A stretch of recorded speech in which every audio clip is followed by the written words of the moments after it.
I'm true to this. Can't talk the shit without proving it. Couldn't help but notice what the movement is. Now they wondering what the maneuvers is. Cause I seen the lows, rock bottom. Nevertheless, I stay rock solid. Nowadays, I hear the top call. Yo, what's up, man? Your world, my opinion. I know what it is. Y'all know what it is, man. Got Honey J over here. Honey J, what's up? What's up? I'm glad to be back. I know that, my dog. We back with somebody real special tonight. Man. I'm excited. You know what I'm saying? Let's go. One of my favorite female artists is from Charleston. You know what I'm saying? I know of. I've been following you for a long time.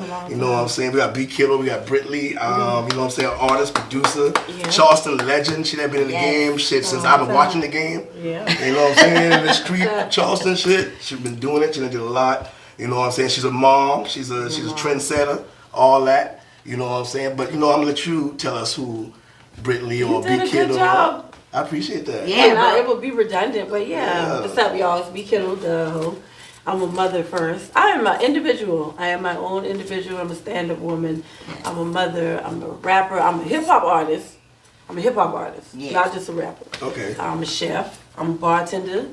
In sobriety, might I add. A damn good bartender. Two things I'm gonna do is make a drink and make a song. I love that. At the same time? Yeah, you be surprised. You know what I mean? I'll be at the bar with the bars. Okay. Well, congratulations on the sobriety. Yes, congratulations. Oh man, so where you at mentally and spiritually right now? Mentally, I'm grounded. Right. I'm centered. Every day isn't a good day. But I am encouraged. I stay encouraged. I also am exhausted at times, you know. Right. Overall, I'm good. Okay. Overall, You do I'm positive. so. Yeah. Spiritually, that's just a never-ending quest. For you sure, know, for sure. It gets tiring. I don't know who the fuck thought staying woke. I don't know if somebody decided to make that shit a trend. Right. Okay. Staying woke is not about just being woke. It's the fact that you can never go to sleep again. Right. Exactly. Now you're accountable. Accountable, no Never go to responsibility. sleep again. No, let's Sure, be for clear. sure. Yeah. What else? I'm busy. Busy is good though. I'm Keep it up. real high strung. I'm real high functioning. So like people like relax. I just was telling Matt like relax for me is doing stuff. Staying busy relaxes me. You know, I'll drink a Red Bull and a cup of coffee to go to sleep right after. Damn. Okay. Yeah, like I see people taking Addies and you know talking about Adderalls and shit, and they be feeling good, getting high. Shit don't work for me. I'll organize a cabinet and go to sleep. Right. Okay. Yeah, I'm one of them. So. Alright. So like, what your youth been like? What's growing up been like? Where you from? You from I'm from Charleston, by way of Walterboro. Okay, that's my city. Yeah. What you talking about? Eastside. Carlton Like Cowboys, County. Okay. Yeah, so Gas and Loop. Yeah, Gas. Okay, that's my name. Black Street. That's my I gotta go to Walterboro, but I don't want to I'm die. talking about family. Walterboro, get it in. Yeah, later we'll My talk. boy get it in. And Walterboro. Yeah. So my mom and my dad, they moved here. We moved here when I was 5. But all my parents been together since they were 15 and 16. Oh, that's They're like 66, 67 now. All my family on both sides is still in Walterboro. So every chance I got, I went to Walterboro. Like when I was little, they was like, "What you gonna do when you grow up?" I'm gonna move back to Walterboro. Like, man. Everybody thought that was crazy. That is crazy. I did actually move back to Walterboro for a little while, but so like all of my Christmas holidays, any holidays, spring break, like I was calling somebody out there to come get me. So as far as my upbringing, I'm very much a country girl at heart. Right. You know what I mean? I was a tomboy, jumping fences, climbing trees, riding on the handlebars, knees stay skin up. Right. Okay. You know, I was thought you been a city girl. Yeah, the sour weeds. Okay. Eating blackberries like straight out the woods, Yeah, shit sure, like sure. that. I was just talking about that. Yeah, blackberries and shit. Yeah, You know what I'm saying? Red bugs, y'all know red bugs? Yeah, I know a red bug. Okay, I was making sure. In the moss? Right. They used to say the red bug was in the moss to hang on the tree. No, I ain't gonna get into that either. Red bugs, man, we used to play in the woods. You used to get red bugs under your skin. Yeah, they burrow in your and for skin. guys, they get right under your nutsack. Okay. I knew that's It's real. That's real. why my face I mean, it's was real looking though. like It's real. I had to go to my mom like, Mom, you know, pick this out of my nutsack. You know what I'm saying? So you just No, that shit hurt. Yeah. In other words, you're just as country as we are. I ain't been going to my dad, I'll tell you that. That's a little deeper. I got some other shit going on. The beef from the creek, y'all. I'm just saying. How shit creek without that? Okay. Country. Yeah, you know, I like the country, play outside all day. And when we moved to Charleston, we lived in the suburbs or whatever. So, you know, I had my I had like my white friends. Right. But I always seemed to find the black people. I always gravitated So where in Charleston? West Ashley. West So we Ashley. moved. You look like West Ashley. How long you? No, I'm sorry. I just saying when I see you, I don't know. I just get that West Ashley vibe. Okay, so how long you been in West Ashley? When did you move to West Ashley? So we moved to Charleston when I wasn't 5. I was 3. Charleston. 3 because I still went to school or daycare in Walter Rudd still at the time because my mom was still working down there. We moved behind, you know where CarMax is, West Ashley? Right. Is that CarMax? Yeah, it's CarMax. Okay, on the other side. Right. Applebee Way. My parents had a house built back there, like in the neighborhood in the back. And so when we stayed there until I went to high school and they got a bigger house where they stay now up 61 by Drayton Hall and whatnot. West Ashley like a motherfucker. And then as I was a young adult, like in my 15, 16, I always was smart. I always was smart and I always was mischievous, I guess you could say. So I started running the streets when I was like 15, 16, used to get in trouble. Just cuz. Not Pretty because, much, not because you had problems at home or nothing. Well, Everything I good. wouldn't say that. I mean, you know, you at that age, Right. you're a teenager. Yeah. You know how that go with you and You your jumped off parents. the porch. Yeah, I got kicked off the porch. Shout out to Shamir. Kicked off the Shamir from downtown. Yeah, I was kicked off. Not by my parents. I'm No, saying, yeah, like, with when I went outside and I started Yeah. hanging with. I say so when I say like I was always smart and talented. So like I was 9th grade with 10th grade math. Yeah. In 9th grade, I was the captain of the step team. The other 3 captains Try were shit. seniors, so those were my best friends. I hung with older people. Right. So then by the time I'm 15 and 16 and start running the streets, I'm hanging with older people. I really was running the streets. Right, So everything in my music, like I'm talking about, especially if you go like my first album, like No Kid Ain't Lying, like she ain't telling not one lie. Not one. The good, the bad. I know that one. Okay. So yeah, like I had honors classes. I used to cut school. Right. And then just go take my tests and Yeah. because I knew the answers and shit like that, you know. So I didn't get in trouble a lot in school. I got in some fights in the beginning because like older guys like me, or I got harassed by girls for shit like that. And I'm not no bully. I don't like to fight, but eventually I had to like nah. And then I've been beating their ass. So. Right. Well, being light complexion, that's why they been picking on you because you were pretty. There he go. You know how Well, no. It wasn't You know they say dark skin girls pick on the light skin girls. No, it wasn't that. It wasn't I'm just complexion. making It wasn't it complexion. It wasn't a complexion thing. It was just like the girl. Okay, so like my boyfriend when I was in 9th grade, he was a star football player. He was a senior. So it was like, who the hell is this young girl coming in? Okay. My friends were all my friends were the cool older girls, the popular girls. And so yeah, it was shit like that. So they would harass me until I finally would flip out, and then we'd fight, and I would win. Oh yeah. You win every time? You ain't got no losses? No. In high school? No, hell no. She say no losses. You know what I'm saying? Y'all boys. I remember it was one fight. Boy gonna comment. I got in one fight with this girl after school at the bus stop. Well, not at our bus stop, and I beat her up, but I won. You know? Okay. Yeah. Okay. The rest of them, it was. Let me see. I had like 4 iconic fights in 9th grade, and I won all of them. Not the iconic. Yeah, and I ain't gonna go into details. Well, I wish they had. Yeah, the please phones don't go back in into the day. details. because that's in I'm the grown past. now, and I So yeah. One on the bridge, yeah. Right, right. But yeah, one of them I beat her bad. I remember. Yeah, damn. Hope she alright. Yeah, she good enough. Yeah, no. I know But a that's long the time past. ago, long Yeah, Glad you I remember that one. That's what's up. And 2 of them, like I beat them up bad, and then 2 I won. You know, Right, I definitely bested them, girl. But yeah. So, okay. So, like, you know, when in your youth, I know you're going through sobriety right now, so how did you get introduced to drugs? How did that come about? Drinking and drugging, well, drinking, because these are 2 very separate things. Right, For me personally. I remember being like, 11, 12, drinking beer, family functions, sneaking the beer just to do it, But when I remember the first time I got drunk, I won't say drunk. First time I got tipsy, I was like 13. And we had stole some Mad Dogs from the gas station. I started with Mad Dog from the gas station, right? Yeah, I started with Boom Farm and then it was Mad Dog. Yeah, Mad Dog. I got stories. And then, but when the first time I got drunk, and to this day, I don't like the smell of anything like sweet vanilla type stuff. It was vanilla Smirnoff. Oh Lord, I remember I that can't shit. drink that. Yeah. I was 15, and all I remember, my homeboy was taking me home. And Lord, we was passing Shadow Moss in West Ashley, and I'll never forget. I fell out the car, and my head was.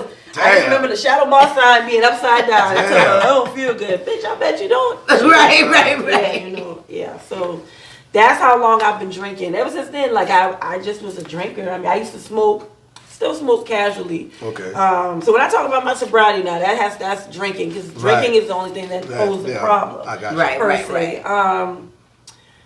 It didn't become a problem until I would say like I turned 30. Like, and I have friends and I have people that tell me that not to, because we know the tongue is powerful. Like, don't speak alcoholism on myself. But when I'm acknowledging something, that's real. I gotta call it how it is. I don't feel like it's forever. I don't feel like, because as I heal through certain things that I've been through and learn how to deal with things and not unlearn, but do away with bad habits and replace them with better habits. Like, I don't see casual drinking not being able to be something that I can do right now. I say no, you know. But through the years, like, you know, I liked substances. Right. Now I'm not gonna go into too much detail. And for the sake of like, I don't mind, but I had to learn to, like, I got kids and you know, people, now I have honest conversations with my kids about me, but when my kids got to be around other kids and stuff like that, but I always, you know, with doing music, and I used to dance back in the day. There were a lot of scenes where like drinking and that's what I was about to say. I feel like it kind of comes with the territory. It went hand in hand with so much, especially for me. And then I used to like the place that I would get in creatively when I would get on my level. Yeah, okay, for sure. And so, but when after a while though, the creative space that I would get in, I wasn't getting there anymore. So I stopped doing a lot of things that I did. And so then there was just drinking. And that's when it was like, oh shit, this is a problem. What I really realized too is I don't have the tolerance that I thought I had. Yeah, exactly. Because you know, when you do things like, say you popping ecstasy or something like that, you can drink. But and that kind of just clicked for me one day. It was like, you know what? My problem is I think that I can drink like how I used to when I don't have that. When you get older, I don't have a high tolerance. It do change though. I know one of the things you said that I have a problem with myself. My people's get on me too, because I'll get too tipsy, and when I get drunk, I like to go live and stuff like that. Yeah, right. And I know you said that people, and you said that, you know, people, you like when you're drunk, but people don't like. Oh yeah, like you think you having the time of your life the whole time. You getting on everybody goddamn right. And one of the things that's real. A lot of times when I go live, if I get fucked up, especially if I have a show. And somebody don't show up because I'm already drinking. Not in our case, but in times. Yeah. That's why it really be happening for me. I'll be drinking, and then the show don't happen, so now I'm already drinking. And you in that mood. And I'm in that mood, so I'll go live and be all belligerent, and you know. And you wake up but as soon as I wake up, it's like as soon as I wake up, like I'll wake up like at 6. And I'll delete that motherfucker. I don't even watch it. All right, like I don't even want to see it. I don't even want to see it. But you know, my wife will hit me up. My partner Rick Moon, he'll hit me up, man. You were looking crazy last night. I had this in the street, man, and the third. And I don't never say nothing out of place. I guess it's just you being older and you're looking like that. You know, when people that know you like you make yourself look like this. But you know what? And I'm not the kind of person that cares about things like that. Me neither, but hearing it all the time. And it got truth to it. Right. When you go back and watch it, you see. I do know for me, like sober me, I have a lot of grace. Yeah, you do. And that I lose. Like the things about me that are my strongest attributes and whatnot, they completely go out the window. Like I have a lot of regard. I'm the type of person that has a lot of regard, and I'm the most disregarding son of a bitch when I am drunk. Like I don't have no regard. I don't have any. I'm uncouth, no decorum. At first I'm fun. It's funny, but then after a while it's like so.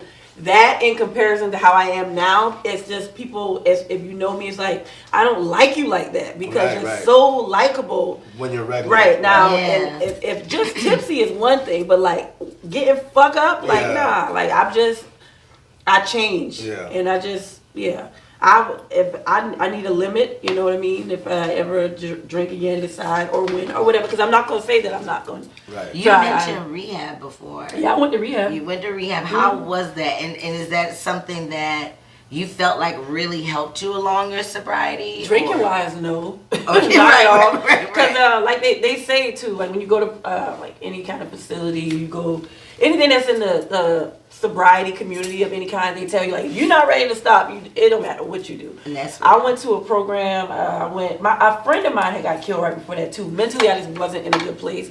So when I say that drinking wise it didn't help me, but I did need the space. I needed to separate myself from people. Like I have a habit of being there and being present for other people.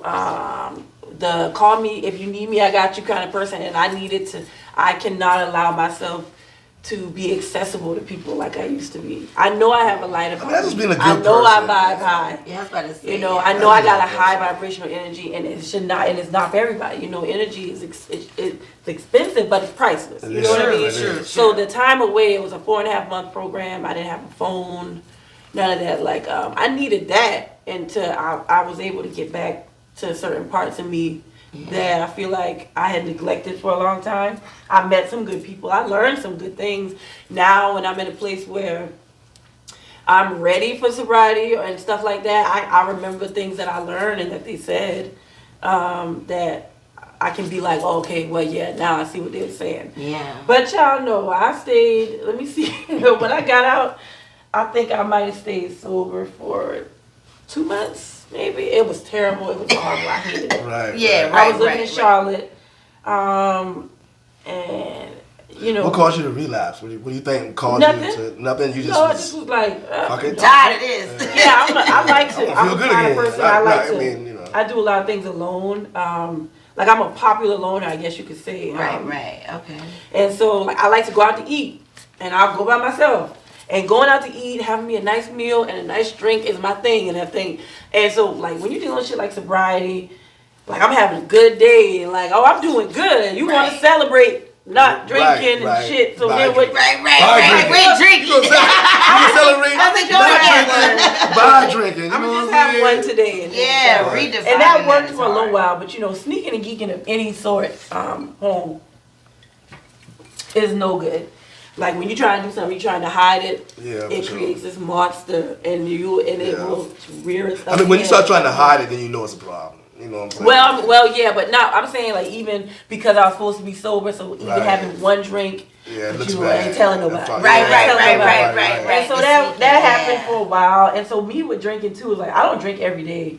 All the time, but when I do drink, I just don't stop. Right, and you know that's the thing with drinking. That's what my wife tell me all the time. You can have a drink, you just don't know when to stop. Right, but I'm like that with everything that I do. Like I do everything to the Go hard. extreme. Right. Like when I'm working, like I'll just keep on working. I'll Personalities, just keep like whatever I'm doing, I do everything. There's no in between with anything for me. Right. So like, and then I'll go to sleep. So that I'll be fine. Like I might have 1 or 2 drinks, and then a couple days later I might have 1 or 2 or 3.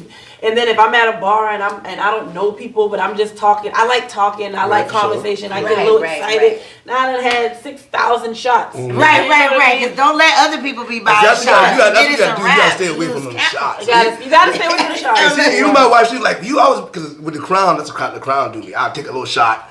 And then I'm like, maybe take one more shot. Yeah, just one. And then take one more shot. That's the shot. But she's like, you should just do mixed drinks. You know what I'm but saying? see, I don't like all that sugar neither. So I feel you, but that do cut it. It spread it out. well, yeah, no, You it know, don't gotta be like it don't gotta be nothing with sugary sugar, neither. right. But I ain't yeah, gonna be sugar. I'm gonna break coke with it. and so what'll happen is, and then bartending too, because I bartend. So like when you go to work, all this gonna tie in, I promise you. It's So I go okay. to work at 6 o'clock. I'm bartending.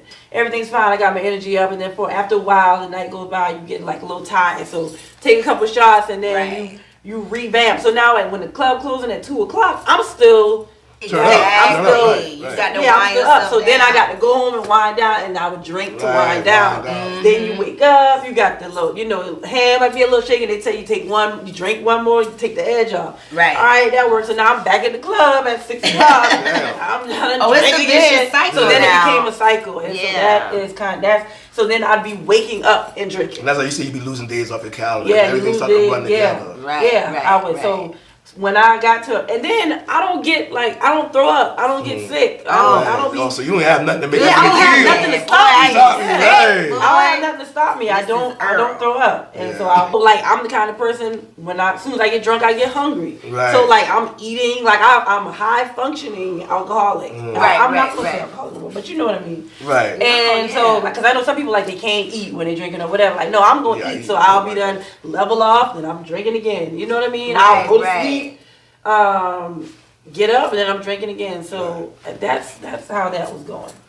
So all of that came from. So what's your main passion? I know music. Is music your main passion, or do you have something beyond? I know you're doing your podcast now. Do you think that's your main passion? Influence. Definitely.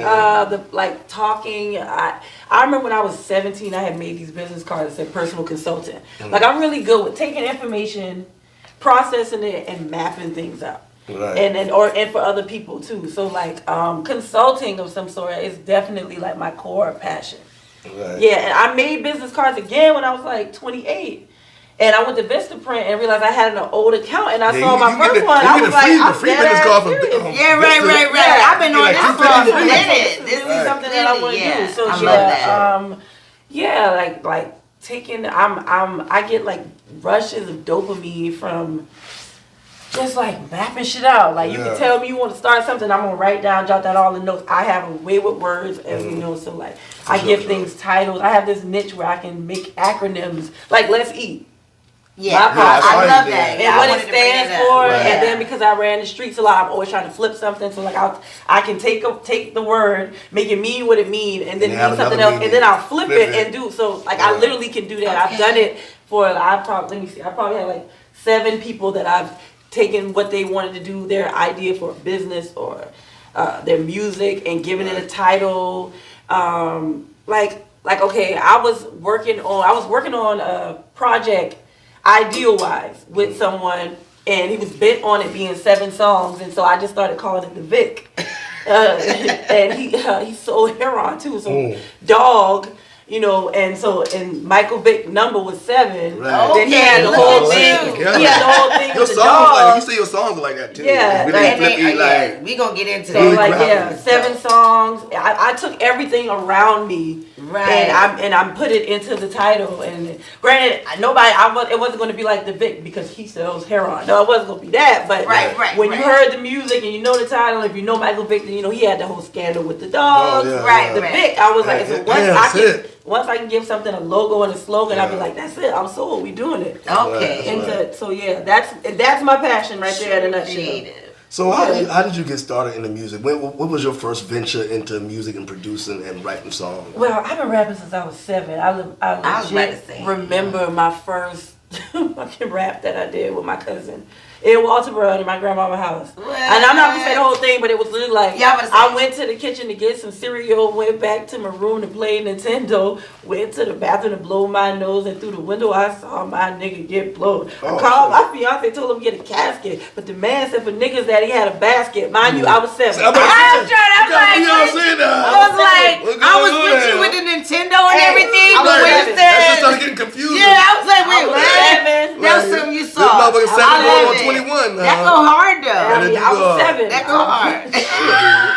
I don't know, but that's living up in the borough. I always wrote poetry. Like I was on the newspaper staff when I was in high school, and I would win like essay contests and stuff. Like y'all remember the DARE program? Of course. So like when in 5th grade, Bush baby in it. In 5th grade, we had to do like we did the DARE. We were in the DARE program, and everybody had to write an essay. And then the winner, I got a different DARE shirt and shit that I had to read in front of the school.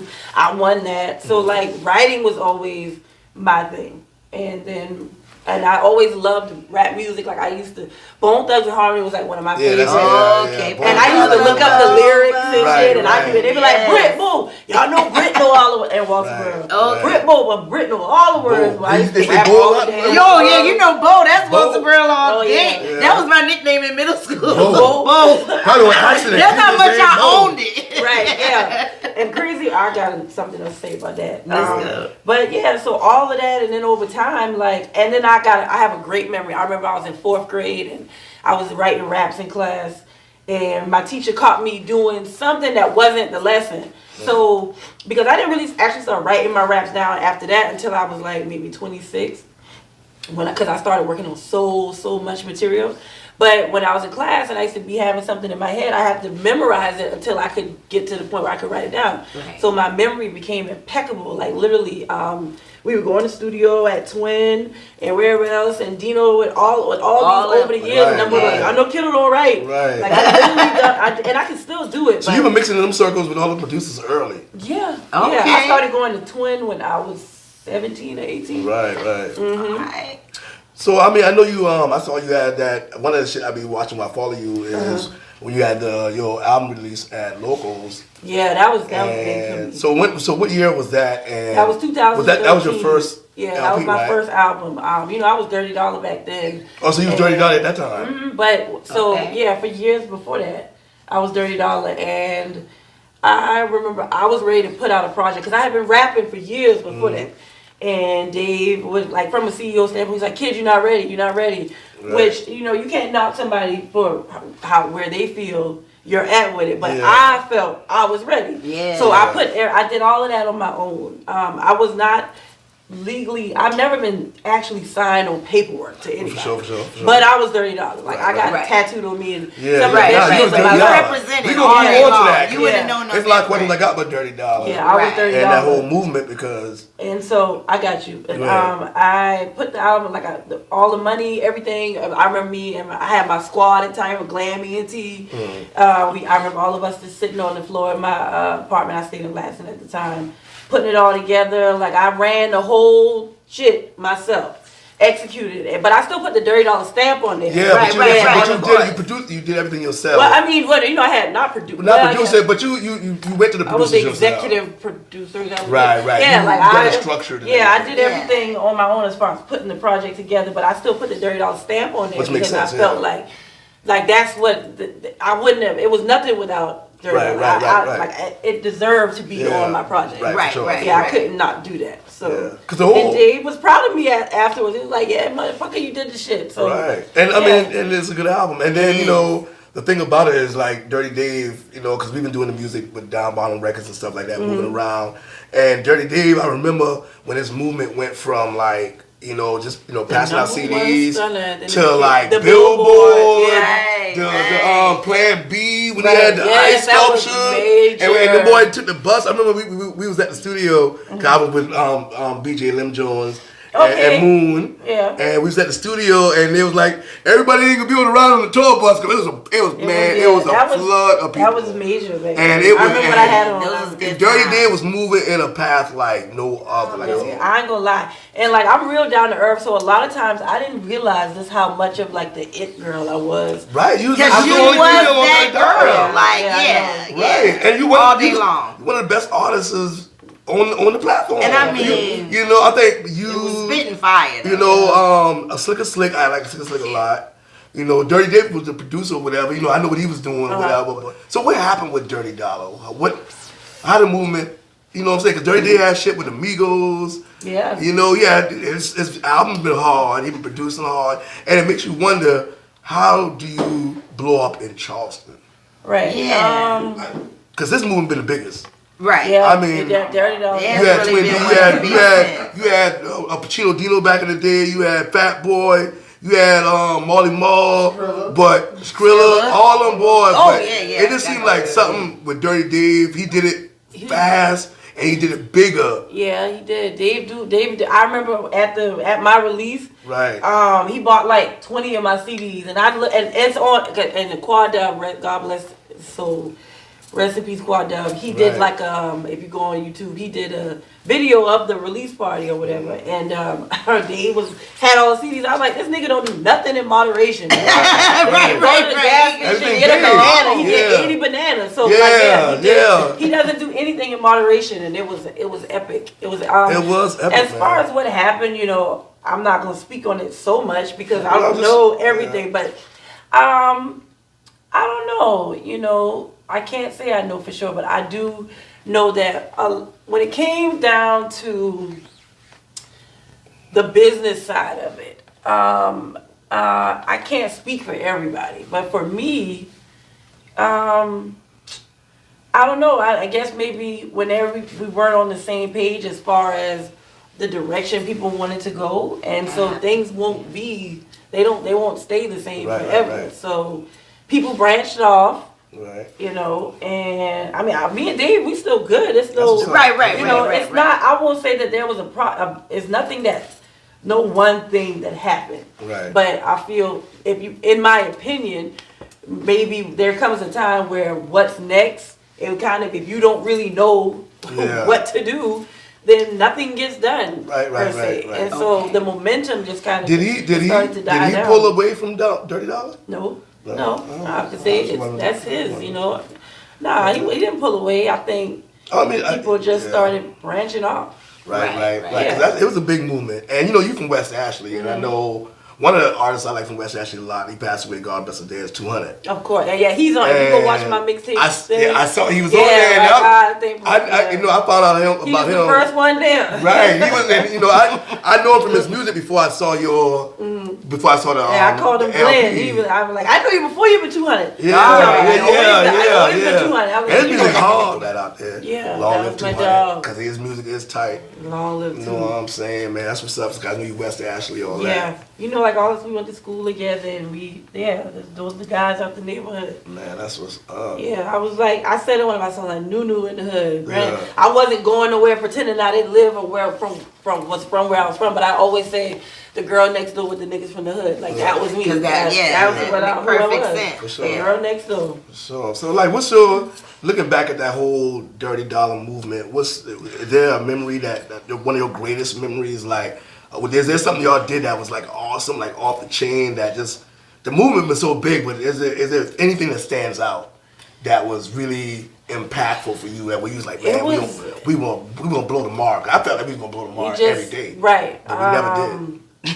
We took it was the things in between the big things, like that we would spend all night in the studio, like long nights in the studio, man, just that's what's up, man. working. And granted, we might have been on some animals to export the creative process, at that time. And granted, I didn't really start working at my full potential until after that, like where Dave would be in there, and I feel like Dave probably worked the hardest out of all of us. Like Dave and BB Slim, as far as consistently working, and Deli. Right. They worked the hardest. Like, my work ethic was nowhere near up to par. He was young though. Granted, I used to get in there, and I used to work, but I didn't take advantage of the situation as much as I should have, and which I feel like is why Dave felt like I wasn't ready. Like, I wasn't working as hard as Dave was working. Right. Rapping came easy for me, so I would get in there, but I definitely was not utilizing my resources the way that I could have been. So, like, the moments for me was just being in there and working with Dave, like. That was Dave was dead. Like, my man, you saw him, that bald head and that chair. Yeah, man. It was a big movement. It's rocking. Yeah. I think single-handedly, he had the biggest movement in Charleston. Yeah. I mean, as far as how it's supposed to be done, you know what I'm saying? Very large scale. Compared to anything that had been done before that, Dave definitely was the trailblazer for just.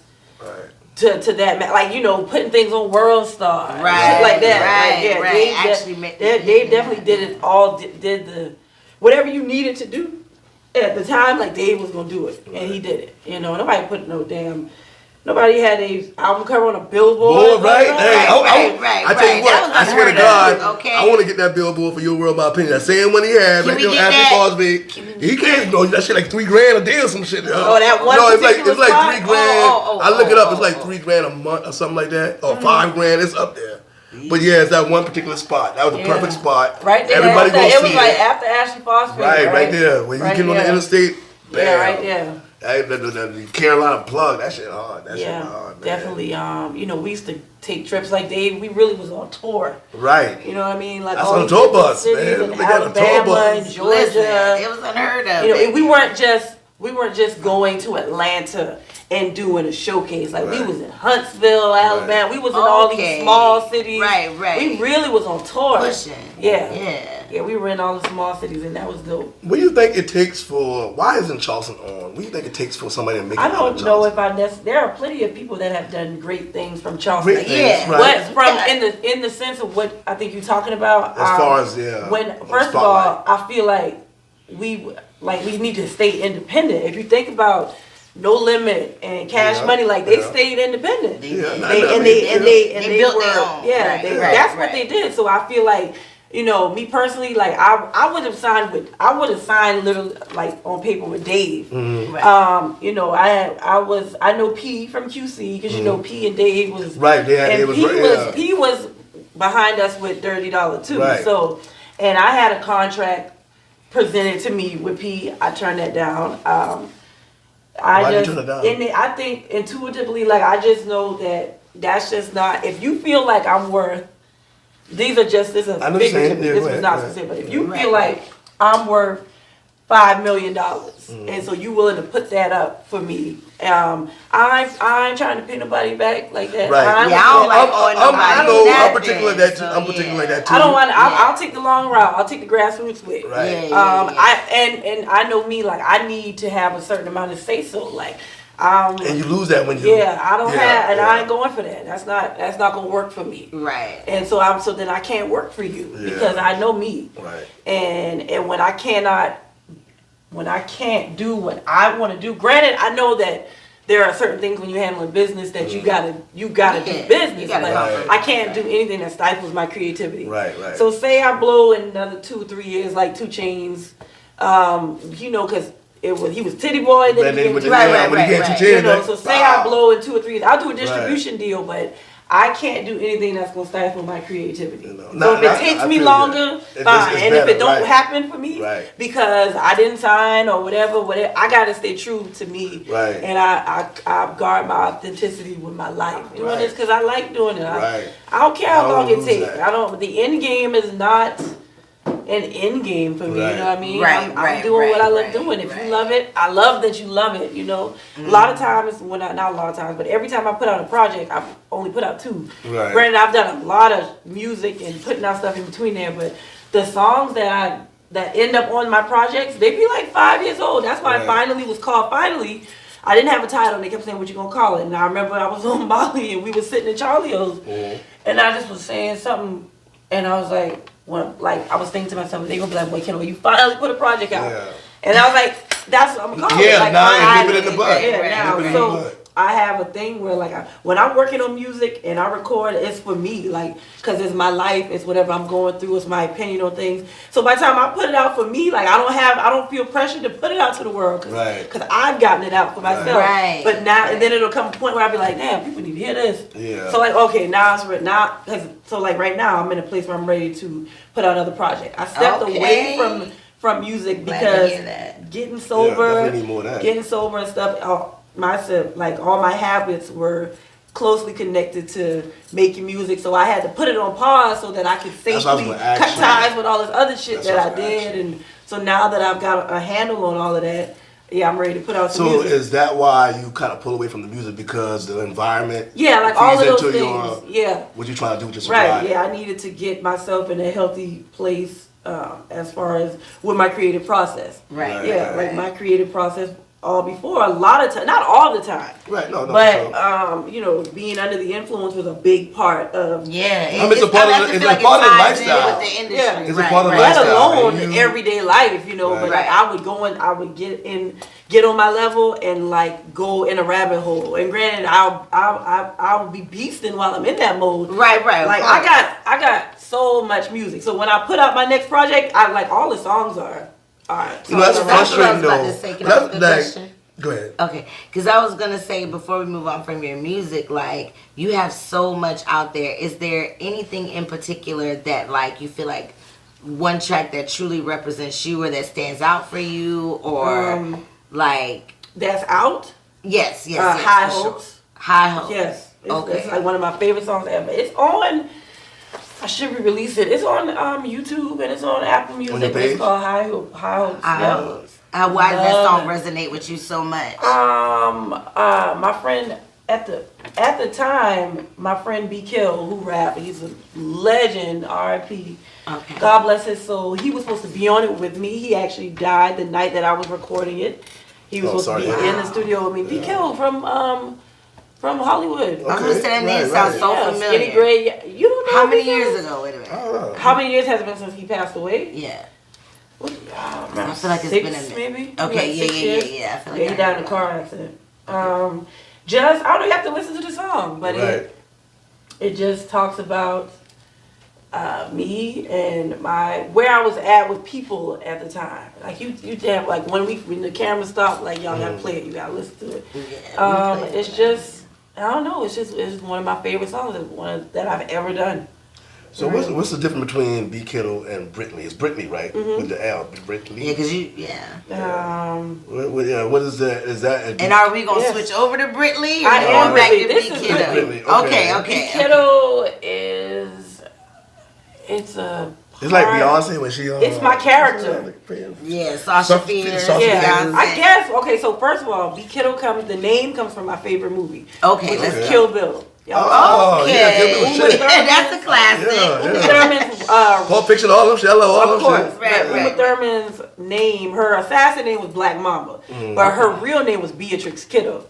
So that's where it comes from. Yeah, that's where it comes from. I love it. And I always be like, nobody gotta die, but I'm killing everything.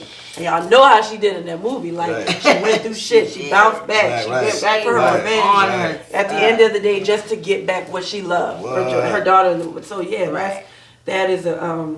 It's one thing you said one time. I won't get sorry. It's gonna kind of catch you off guard, but you said that Nipsey Hussle was a bigger loss than Tupac.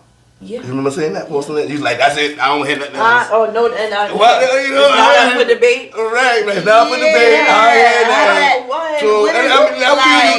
Because you know that's gonna be a debate. That's gonna be like, what you mean? You go in there, but I understand. I just want to say this before you say that. I understand where you're coming from. Where Nipsey Hussle had his, he bought the whole area, where he grew up at. He was doing a lot. For me, musically, of course, no, Tupac, his contribution to hip hop and rap is top tier. And my thing with Tupac was when he first came out. He ain't even gangster like that. That is gangster. Like to me, to be a stand-up individual, to be solid, to hold yourself accountable, things like that. That's gangster. Revolutionary too. Yeah. So I wish he would have stayed like that.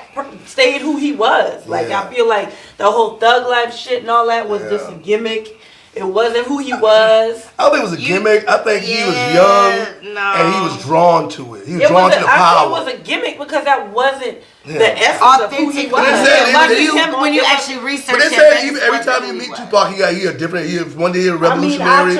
One day he a gangster. Not to say that he wasn't with or about that shit, right? But when he started just embodying that, he did embody that shit. And then look what happened. Like he didn't stay true to who he was authentically. Right. He didn't. I felt like it was still in there, and he was still making music from that standpoint because Machiavelli was not that person. He went back to Machiavelli was art. Yeah, it was art.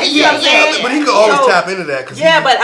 But that whole thug life shit, I feel you. like that wasn't. And so when it was time to grow and keep progressing one direction, he went the other way. Yeah. So that's what I'm. And so like with Nipsey. I feel that. I see where you're going. Yeah, that's why I said it was a greater loss. Not to be like insensitive or whatever, but not from the rap, not from a music standpoint. Nipsey Hussle was making moves. That when it was time to go a direction, he went. He went. And he saw the future. He said he saw somebody doing something on his phone and he knew it was something that wasn't out there yet. That's how he created his barcode. See, but I'm saying, like, you know what I'm saying? He was. You're right, because he was about to move on to another level. He was going. And Tupac probably would have moved there, but we didn't see that transition. Well, with Nipsey Hussle, you saw the growth. Because where social media is and everything. Yeah, we don't. But I mean, I feel like. I'm one of them people that Machiavelli was the real Machiavelli. He was someone that faked their own death and all that. Like 7 times. I'm one of them people that think that Tupac might still That's like Elvis though. I mean, I feel that sometimes, but then it's like Elvis. Because of what he did. He changed his name to someone that faked their death, and then that's just my opinion. I feel you, but I just feel like that's the same passion that the white people got, the Caucasians from the Caucasian mountains have about Elvis Presley. Why do they think Why do they think that about Elvis? But there might be something we don't know. That's what I'm asking. Like, why do you think that Elvis is still alive? Maybe the way it happened, the circumstance, I don't know. I think they just didn't want to let the man be dead. But I think my reasoning for thinking that he faked his death Yeah, is because he put it right there in your fucking face. Yeah, I mean, James made a whole album.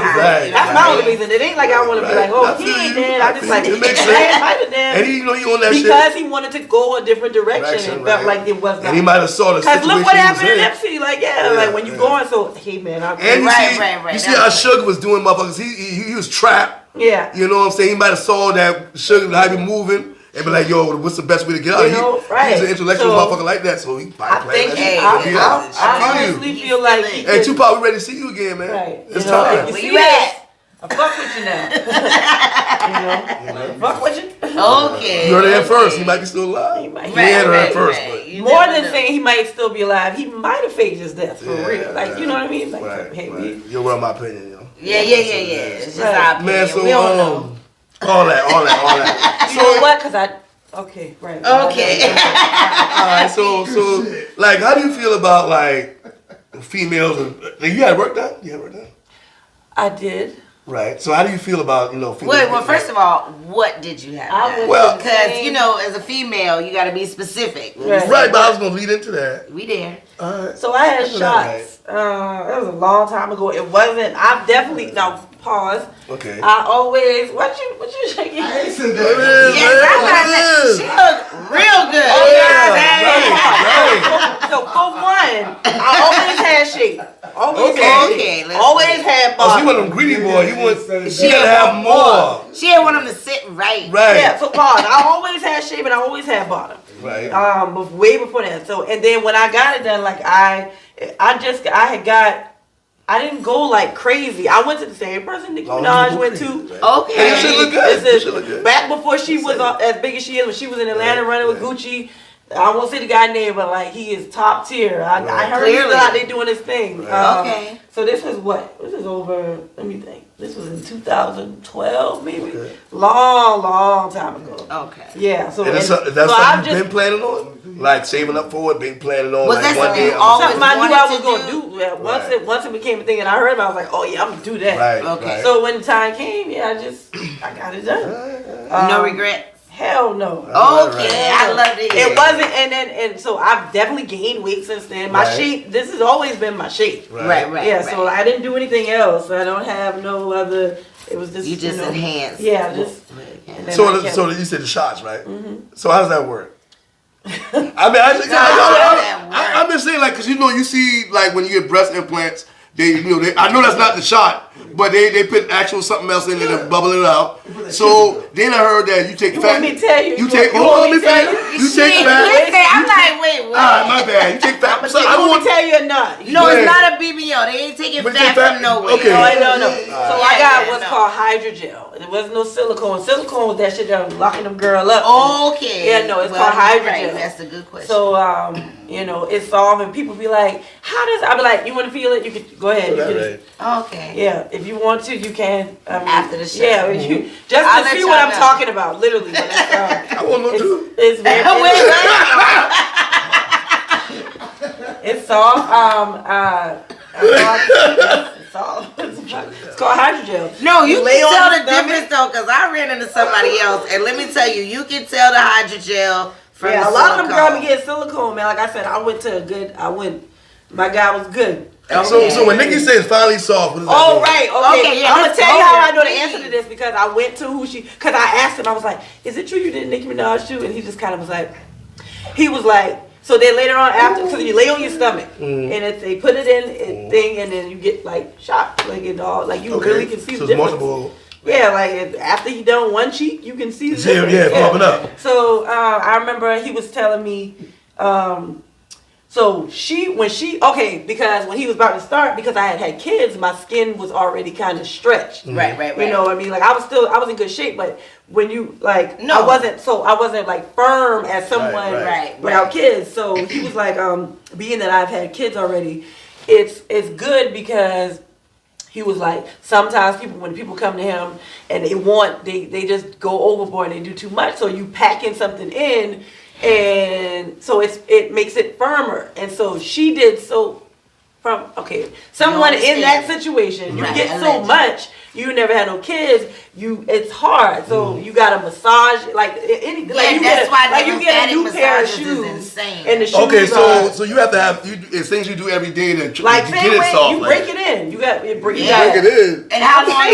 How long? Because the process of breaking in can I be don't know, long it depends depending on the on- it surgery, depends right? on the person. on the procedure, right? Depends on the person. Depends on their fat content. It depends Right. on all that. So because she Like, had. can I break it in if I was sitting there like this? Is that a way to break it in? I mean, I'm just trying to get an idea what They you told like. that girl used to like. I figured that's how you would break it in, right? You'd be like, I didn't really. Lymphatic massages. I said it. Yeah. my bad. So hers was so when she said, and it's finally solved. And Right, it's finally finally solved. because she had got so much. And she Yeah, it was took fucking- longer Yeah, and that for it to boy get said right. it's so hard, but I. Yeah, she been thinking You about that can shit. tell. She You been can waiting for that tell. shit. And she dropped that shit in a song, though.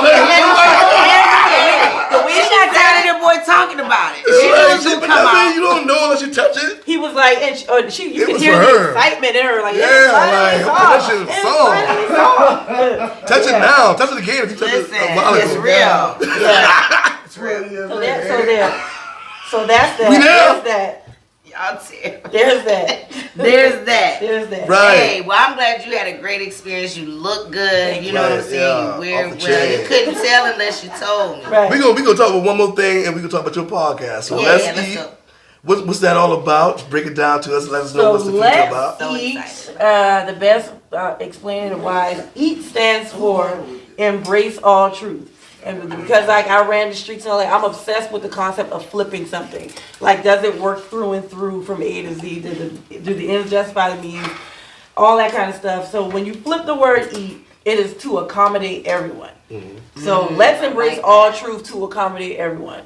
Everybody eats, B. So then, and I actually wrote this down on a fucking plate when I first came up with it. Like I came up with this idea like maybe 9 years ago, and so I broke it down into three. And this part I'm about to say, because as I say things and think about things, visuals come into my head. So because I'm writing on this plate, so now let's eat.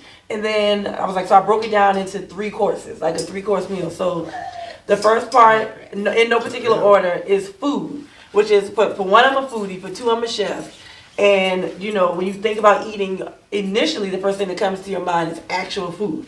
So the first segment is about food, whether you are showcasing your favorite food. It could be about your favorite restaurant, something that has to do with actual food. The second part is soul food, and soul food what it represents on the show is anything that drives you, anything you're passionate about, anything that excites you when you wake up in the morning, anything that moves your spirit, your crafts, your passions. For me, that would be like music. Right. The third part is food for thought, and that is like life experiences, social issues, things that people need to be talking about, nepotism in the workplace, sexual harassment, domestic violence, addiction, racism, prejudices, that food for thought, things that make you think, things that people need to be talking about. So when you come on the show as a guest, these 3 things are what you need to have something for.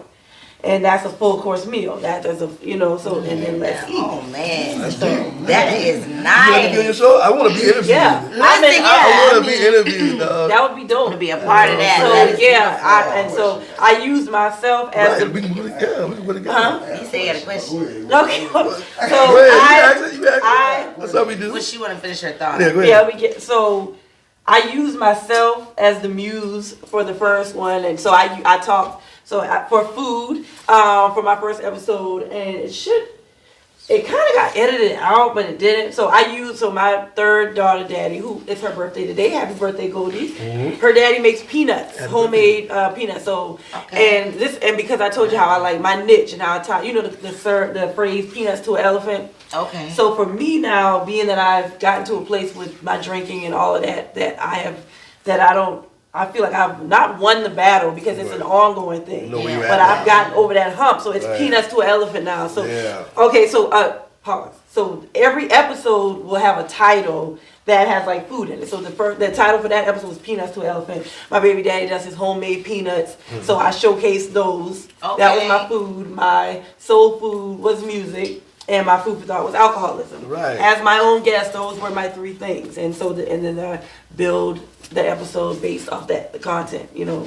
Love that. So you have guests. Yeah, as of now, I plan on doing one episode a month. I would love to. And that's a good start. You know what I mean? I would love to get to a point where I got one episode a week. You know, but right now, logically, that's so. I ended December with my first episode, which was me. I'm gonna do an episode this month, which I have not gotten to that. It'll probably be towards the end of the month. January kicks my ass every year. Oh, everybody. Christmas, I got 2 kids' birthdays. I got 2 kids' birthdays too. In January. I got the 9th and the 17th. Hey. And I got November birthdays. I got 2 birthdays in November. Yeah. I got 4 girls. 2 in November, 2 in January, Christmas in the middle. Oh boy, fuck me, boy. And you married.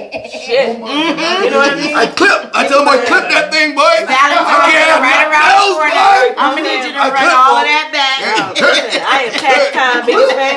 Clip. Easiest thing I ever did. Let's be clear. Best thing I ever did. I've been the first one in. Right? That's already power. Yeah, go ahead and run that. I ain't did nothing too much different. How many what? How many you got all together? Kids? Yeah. 4. It's me. That's 4?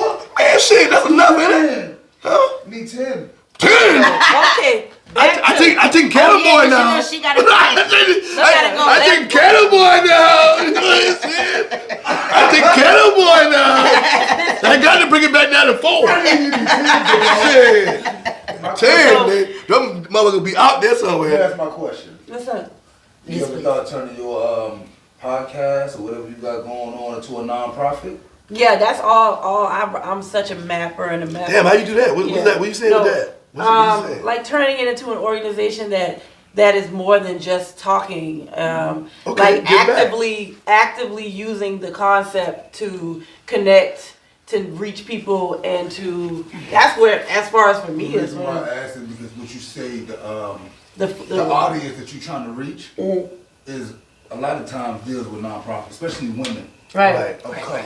Right. We'll talk about that then. And I mean that's a good. Yeah, I can definitely. Me, you, and that's a good move. Right now, so is that what you thought about doing? I definitely want to take it past just a podcast. Yeah, that's beautiful. That's That is beautiful. And you're deep like that, man. You're multi-talented. Yeah. You know what I'm saying? I can tell you got depth in you that you just now tapping into all the way. And actively move and with a sober mind, with your sobriety. Yeah. And that's what's so important that you can tell that your heart is in it. And you know what I'm saying? You have the passion and the characteristics and I think the empathy towards people. Yeah. Because you got to be a people That's person. why when you hear high hopes, it's that. It's that part of me. I do have how frustrating that can be. I do have a serious question though, because I can see you going through your sobriety, but you're already giving yourself a way that you're going to start back drinking again. Do you think that is something that? I mean, are you sure you can make that? I mean, you don't see what I'm saying. Honestly, it's just a day by day. No. I mean, trust me, I want to stop drinking too. I'm gonna say I want to stop drinking. I don't like when I feel like I cannot do something the way that it needs to be done. And I know that is a part of that is the mindset of someone that has drinking. But I mean, all I can do is try. And that's where I'm at. And that's just me being honest. That's me not stopping drinking. It's I'm like, man, okay, I just ain't gonna get like this. I'm a whatever the case may be. Because I just haven't stopped, but I if I had like a publicist, they'd have been like, I really wish you didn't say that part. Hey, listen, I'm just being honest. It ain't right now. I'm not, this ain't that Red Bull, but I'm just saying, like, I'm honestly, I want to be able to. That's what's up. You want to enjoy yourself and be able to manage it like you manage everything else. Yeah, right. I want to be able to manage it like I manage boss everything else. This is the only thing. Yeah, you boss that too. Yeah, and live my life at my own. I can live it. Right. Nah, that's all good, man. That's what's up. Big ups to Let's Eat. I mean, like I said, I want to be a guest on the show. When you get it up and popping. I got a list. And she talking about a new project coming out. Right here. You see what I'm saying? It's official. You see what it is? Your World, My Opinion. Yes. You know what I'm saying? Yes. Big show. Your World, My Opinion. Y'all boys subscribe right now. Yes. You know what I'm saying? We out, but more to come. Go ahead. My ads. My handles. On Facebook, it is B.Kiddo. That's one page. Facebook. B.Kiddo fan page. I don't know that. I fuck this up every time. Hey, listen, we can start over. Y'all cut this. Yeah, y'all got to do it. Instagram is BiKiddo SC_. Yes. Snapchat is BiKiddo87. TikTok is, I don't know, I'm gonna tell you right now. but Them boy about to be dead next week, dog. Yeah. Don't even worry about It's it. really gonna go away. Yeah, it is, man. TikTok gone, man. I know. Oh, TikTok gonna be gone. They said that. Yeah, no, next week is gone. Well, it's Ruby Lou 8888. RUBEELEW, the number 8 4 times. Yeah, but and then on YouTube, BiKiddo music page. Subscribe, like, comment, share, all that good stuff. All that, Yes, man. please Tune check into it the out. podcast. That's what it Let's is. eat, and when you subscribe, it sends notifications Right. when you put new stuff, which I think is awesome. So, Yeah. You know, one of the things I do is when I roll up on people, I get their phone and subscribe them. Like, All right, people, like I swear. No, I go in my but people's. I roll up on the boy or at work. If I bring it up, yeah, boy, yeah. right. Let me get your phone. Real I quick. definitely am. You know, I'm but you hot old-fashioned. though. That's why you can do a month because people want to have BiKiddo. Right. You know what I'm saying? And You it's already not, established it's gonna through take your music. time, I know. And a lot of time, people, forever. if I post a clip on Facebook, I'll get hundreds of likes and shares. But then but when they you go don't. But they don't go to they don't YouTube. So it takes time. Right, it does. It did not transition over from Facebook to YouTube. Yeah, you right. know. And I'm guilty of that too. You know. Right. Right. So, Oh, yeah, we all I don't do. take it personal. You Yeah, know. yeah, You know, work with it, So but I'm definitely old. it's really about the journey. Yeah, That's- I am that's a also journey, yo. old fashioned in the sense like day to day, actually interacting with people Yeah, in person. you got when to when I'm make talking, network. because I talk to everybody like I know them. Yeah. Like I be in the store, I talk to anybody, strangers like I know them, and just talking like you said. I be like I get their phone. I don't just be walking up to people like, hey, give me your phone. No, people you Shit, know. I like Or you have a relationship Or after I with, know, or it comes up. I'll be at a register talking to somebody. Yeah, it and- comes up. Yeah. and something comes up, I don't miss an opportunity to promote the page Right. based off just talking and conversation. So Well, I'm gonna say this for your world, my opinion. I would never probably met BiKiddos and sit down here because I have been following you for a long time. Like I say, I've been around people that you've been around, and musically, I really enjoy you. thank you. And this is what it is for me. It's just being this is able to, be able to interview somebody that I've been listening to for I a long appreciate time. it. This is definitely a You're vibe. very I'll definitely beautiful and come all back. that, man. You a whole You told vibe, too. so we I was appreciate I was like, you, man. you had said some short shit one time. What? Ain't my fault. Something about short niggas. She made a short nigga comment one time. You made a short nigga. And I said it be the You wrong like, way. she I'm gotta be looking at tall. the phone. She This said man. something about short niggas. Okay. Ain't my fault. No short But you niggas. cool.